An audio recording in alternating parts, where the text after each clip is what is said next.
এক সপ্তাহে পেঁয়াজের দাম কেজিতে বাড়ল ৩০ টাকা। পড়াশোনা বাদ দিয়ে কোটা বাতিল আন্দোলনের যৌক্তিকতা নেই, বলছেন প্রধানমন্ত্রী। মন্ত্রী সচিব ও কর্মকর্তারা সৎ থাকলে দুর্নীতির সুযোগ থাকবে না, বলছেন কাদের। জানাবো ট্রানজিট নয় ভারত বিরোধী বিদ্বেষ ছড়াচ্ছে বিএনপি। এবং সর্বশেষ জানাবো চট্টগ্রামে বিএনপি নেতৃত্বে এরশাদ নাজিম। শুনছিলেন সংবাদ শিরোনাম, এবারে বিস্তারিত। এক সপ্তাহে পেঁয়াজের দাম কেজিতে বাড়ল ৩০ টাকা। দ্রব্যমূল্যের ঊর্ধ্বগতির খড়গ সাধারণ মানুষের ঘাট থেকে কিছুতেই নামছে না। একের পর এক নিত্য প্রয়োজনীয় পণ্যের বাড়তি দামে নাকানি চুবানি খেতে হচ্ছে তাদের। ৬০ থেকে ৮০ টাকার কাঁচামরিচের ঝাল কিনতে যখন ক্রেতার গুনতে হচ্ছে ২৮০ থেকে ৩০০ টাকা, তখন বাজারে নতুন করে অস্থিরতা তৈরি হয়েছে আরেক নিত্যপণ্য পেঁয়াজকে ঘিরে। ১ কেজি পেঁয়াজ কিনতে এখন গুনতে হচ্ছে ১২০ টাকা, অথচ মাত্র এক সপ্তাহ আগেও খুচরা বাজারে পেঁয়াজের কেজি ছিল ৯০ টাকা। এমন অবস্থায় বেশ বিপাকেই পড়েছেন সাধারণ মানুষ। সরকারি সংস্থা ঢাকা মহানগরে নিত্য প্রয়োজনীয় দ্রব্যের খুচরা বাজার দরের প্রকাশিত তথ্য পেঁয়াজের দাম বাড়ার বিষয়টি উঠে এসেছে। ট্রেডিং কর্পোরেশন অব বাংলাদেশের তথ্য বলছে, বর্তমানে নতুন দেশি পেঁয়াজ সর্বনিম্ন ১০০ থেকে সর্বোচ্চ ১১০ টাকা কেজি দরে বিক্রি হচ্ছে। এক সপ্তাহ আগে যার বিক্রয় মূল্য ছিল সর্বনিম্ন ৯০ থেকে সর্বোচ্চ ১০০ টাকা। এই একই পেঁয়াজ এক মাস আগে পেঁয়াজ বিক্রি হয়েছে সর্বনিম্ন ৮০ টাকা থেকে সর্বোচ্চ ৮৫ টাকায়। আর এক বছর আগে এই সময় খুচরা বাজারে পেঁয়াজ বিক্রি হয়েছে সর্বনিম্ন ৭০ থেকে সর্বোচ্চ ৮০ টাকা দরে। সেই হিসাব অনুযায়ী এক বছরে দেশি পেঁয়াজের দাম বেড়েছে ৪০% চেয়েও বেশি। অপরদিকে টিসিবি তথ্য অনুযায়ী আমদানি করা পেঁয়াজ এখন খুচরা বাজারে সর্বনিম্ন ১০০ থেকে সর্বোচ্চ ১১০ টাকা কেজি দরে বিক্রি হচ্ছে। এক সপ্তাহ আগে এর বিক্রয় মূল্য ছিল সর্বনিম্ন ৯৫ থেকে সর্বোচ্চ ১০০ টাকা। আর এক মাস আগে পেঁয়াজ বিক্রি হয়েছে সর্বনিম্ন ৮৫ টাকা থেকে সর্বোচ্চ ৯৫ টাকায়। আর এক বছর আগে এই সময়ে খুচরা বাজারে পেঁয়াজ বিক্রি হয়েছে সর্বনিম্ন ৪০ থেকে সর্বোচ্চ ৫০ টাকা দরে।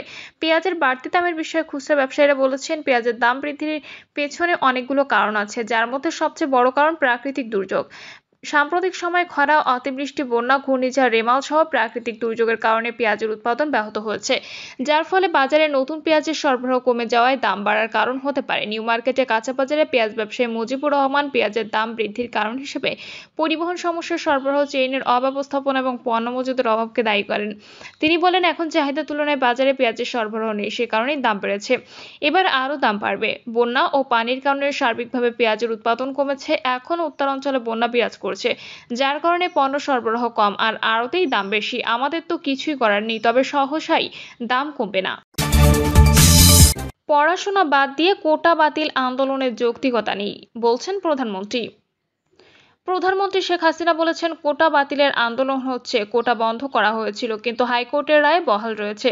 পড়াশোনা বাদ দিয়ে ছেলেমেয়েরা আন্দোলন করছে, এর কোনো যৌক্তিকতা নেই। সরকার প্রধান বলেন, কোটা বাতিলের আন্দোলনের নামে যা করা হচ্ছে তা যৌক্তিকতা আছে বলে মনে করি না। প্রধানমন্ত্রী বলেন, রাজনীতিবিদ সহ সবার সার্বজনীন পেনশন স্কিমে যুক্ত হওয়া দরকার। বিএনপি সমাজের বোঝা, তাদের সন্ত্রাসী চেহারা মানুষের সামনে তুলে ধরতে হবে। বিএনপি জামায়াত যেন আর ক্ষমতায় ফিরতে না পারে, সেজন্য মানুষকে সচেতন থাকতে হবে। মন্ত্রী সচিব ও কর্মকর্তারা সৎ থাকলে দুর্নীতির সুযোগ থাকবে না, বলছেন কাদের। সড়ক পরিবহন ও সেতুমন্ত্রী ওবায়দুল কাদের বলেছেন, মন্ত্রী সচিব ও কর্মকর্তারা সৎ থাকলে দুর্নীতি হওয়ার কোনো সুযোগ থাকবে না। দুর্নীতি এখন বেপরোয়া গতিতে বিস্তার লাভ করেছে, কিন্তু ধরা পড়ে অনেক পরে। দুর্নীতির জন্য যে মূল্য দিতে হয় সেটা আমাদের জন্য সত্যি দুঃখজনক ও দুর্ভাগ্যজনক। দেশের অর্থনৈতিক সম্পদ মাথায় রেখে সমস্ত প্রকল্প বাস্তবায়নের পরিকল্পনা নিতে হবে। মন্ত্রী বলেন, কোনো পলিটিক্যাল তদবিরে কাউকে বদলি করা যাবে না। এক্ষেত্রে আগে বিআরটিএতে প্রচুর লেনদেন হতো, তার বিনিময়ে কর্মকর্তাদের বদলির কাজ চলত। সেটি অনেকাংশে বন্ধ হয়েছে বলে আমার বিশ্বাস, তবে বিভিন্ন স্থানে অনেক অপকর্ম হয়। সর্ষের মধ্যে দালালদের মতো ভূত রয়েছে। তিনি আরো বলেন, কোনো অবস্থাতেই শ্রীলঙ্কার দৃষ্টান্তের পুনরাবৃত্তি কিংবা শ্রীলঙ্কার ভুলের পুনরাবৃত্তি যাতে না হয় সেদিকে সতর্ক থাকতে হবে। ভালো কাজে যেমন পুরস্কার, সেভাবে খারাপ কাজের জন্য নিন্দা ও শাস্তির ব্যবস্থা থাকা দরকার। ট্রানজিট নয় ভারত বিরোধী বিদ্বেষ ছড়াচ্ছে বিএনপি। আঞ্চলিক কানেক্টিভিটির ক্ষেত্রে ট্রান্সশিপমেন্ট খুব স্বাভাবিক বিষয়। বাংলাদেশ ভারত ট্রানজিট প্রসঙ্গে বিভিন্ন গণমাধ্যম ও সামাজিক যোগাযোগ মাধ্যমে নানা ধরনের নেতিবাচক বক্তব্য উপস্থাপিত হচ্ছে। এমনকি দেশ বিক্রি হয়ে যাওয়ার অভিযোগও তুলেছে বিএনপি মহাসচিব। সাধারণ মানুষ যারা সমালোচনা করছেন তাদের অনেকেই না বুঝেই করছেন, কিন্তু একটি মহল উদ্দেশ্যমূলকভাবে মিথ্যা তথ্য ছড়িয়ে যাচ্ছেন। এমনকি যারা অপপ্রচার করছেন তারা নিজেরাই জানে না একটি প্রতিবেশী রাষ্ট্রের সঙ্গে কি ধরনের সমঝোতা হতে পারে কিংবা হওয়া উচিত। বর্তমান বিশ্বায়নের যুগে এক রাষ্ট্র অন্য রাষ্ট্রের সাথে সহজে যোগাযোগ স্থাপন করতে পারছে। একটু গভীরভাবে এবং ইতিবাচকভাবে চিন্তা করলে দেখা যায় ট্রানজিট নিয়ে ভারতের সাথে যে সমঝোতা স্মারক স্বাক্ষর হয়েছে সেটি বর্তমান বৈশ্বিক অর্থনৈতিক বাস্তবতা অগ্রসরমান একটি সিদ্ধান্ত। সমালোচকরা বলছে বাংলাদেশের ভেতর দিয়ে ভারতের ট্রেন চলবে, কিন্তু বাংলাদেশের ট্রেনও ভারতের ভেতর দিয়ে নেপাল এবং ভুটান যাবে, কিন্তু এই বিষয়টি কেউই তুলে ধরার চেষ্টা করছে না। আমরা যদি আরও এক ধাপ এগিয়ে বিশ্লেষণ করি তাহলে কূটনীতির ভাষায় এই চুক্তি বাংলাদেশের জন্য হতে পারে অন্যতম দর কষাকষির মাধ্যম। বিভিন্ন অমীমাংসিত ইস্যুতে বার্গেনিং টুল হিসেবে এটিকে কাজে লাগানো যেতে পারে। ভারতের সঙ্গে কানেক্টিভিটি তো এমনিতে আছে, আকাশ এবং জলপথে আছে, এমনকি স্থলপথেও অন্যভাবে এর কার্যকারিতা রয়েছে। একসময় বাস চলাচল করতো না, এখন সেটা হচ্ছে। তাতে কি বাংলাদেশের খুব একটা ক্ষতি হয়েছে? বরং অনেক দিক বিবেচনায় লাভ হয়েছে। বৈশ্বিক উন্নয়ন প্রেক্ষাপটে এখন স্থলপথে একটি সমঝোতা ভিত্তিক পারস্পরিক সম্পর্ক তৈরি হতে পারে। আমরা যে কোনো সময়ে ইউরোপের উন্নত দেশসমূহের কৃষ্টি কালচার নিয়ে কথা বলে উদাহরণ দেই। আমরা নিজেরাই চাই দেশকে ইউরোপের কাতারে নিয়ে যেতে। এমনকি বিভিন্ন সময় দাবি উঠেছে যে সার্কভুক্ত দেশসমূহের একটি বৈশ্বিক সীমানা তৈরি করা যেতে পারে, যেখানে কোনো স্থলভাগের সীমানা বড় বাধা হিসেবে কাজ করবে না। আমরা অনেকেই চাই ভবিষ্যতে এই অঞ্চলে ইউরোপীয় মডেলের ব্যবস্থা তৈরি হতে পারে। সমালোচকদের উদ্দেশ্যে বলবো, বাংলাদেশের জন্য এখন বড় ব্যাপার হলো নেপাল এবং ভুটানে যাওয়ার একটা পথ তৈরি হলো। একইভাবে ওই দুই দেশেরও বাংলাদেশে আসার একটা পথ হলো। আমরা জানি নেপালের সঙ্গে চীনের একটা রেলওয়ে কানেক্টিভিটি তৈরি হয়ে গেছে। সেটা হলে এই ট্রেনের মাধ্যমে কিন্তু মানুষ বাংলাদেশ থেকে নেপাল হয়ে চীন যেতে পারবে। বৈশ্বিক কানেক্টিভিটির ক্ষেত্রে এখন রেলওয়ে বড় ভূমিকা পালন করছে। ফলে আগামীতে এই পথ ধরে মিয়ানমার, থাইল্যান্ড ও চীনের সঙ্গে যোগাযোগের পথ তৈরি হবে বাংলাদেশের। বিএনপি মহাসচিব বলেন বাংলাদেশের বুক চিরে ভারতের ট্রেন চলবে। উল্লেখ করে তিনি বলেন আমাদের দেশ নাকি নিরাপত্তা ঝুঁকির মধ্যে পড়বে। এই লাইনে ভারত নাকি এখান দিয়ে আর্মস নিয়ে যাবে, কিন্তু সমঝোতা স্মারকে এমন কিছু নেই, বরং আর্মস সহ এ জাতীয় কিছুই পরিবহন করা যাবে না উল্লেখ আছে। এ নিয়ে একটা কল্পিত ঝুঁকির ভয় দেখানো হচ্ছে সাধারণ মানুষকে। এমনকি অনেকে বলেছে দেশ বিক্রি হয়ে যাবে, কিন্তু একটি দেশকে ট্রানজিট সুবিধা দিলে যদি দেশ বিক্রি হয়ে যায় তাহলে ইউরোপের দেশগুলো এক অপরের কাছে কি বিক্রি হয়ে গেছে। দ্বিতীয় বিশ্বযুদ্ধে প্রায় ধ্বংস হয়ে যাওয়া ইউরোপের ঘুরে দাঁড়ানো এবং আজকের পর্যায়ে আসার পেছনে এই অবাধ কানেক্টিভিটি গুরুত্বপূর্ণ ভূমিকা পালন করেছে।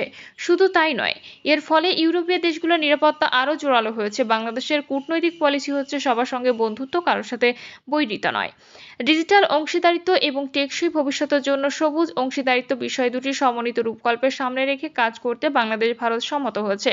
দেশের অর্থনীতিকে আরও চাঙ্গা করতে গুরুত্বপূর্ণ ভূমিকা পালন করতে পারে এই ট্রানজিট সুবিধা। কাজে বিষয়গুলো যৌক্তিক বিবেচনায় আনতে হবে।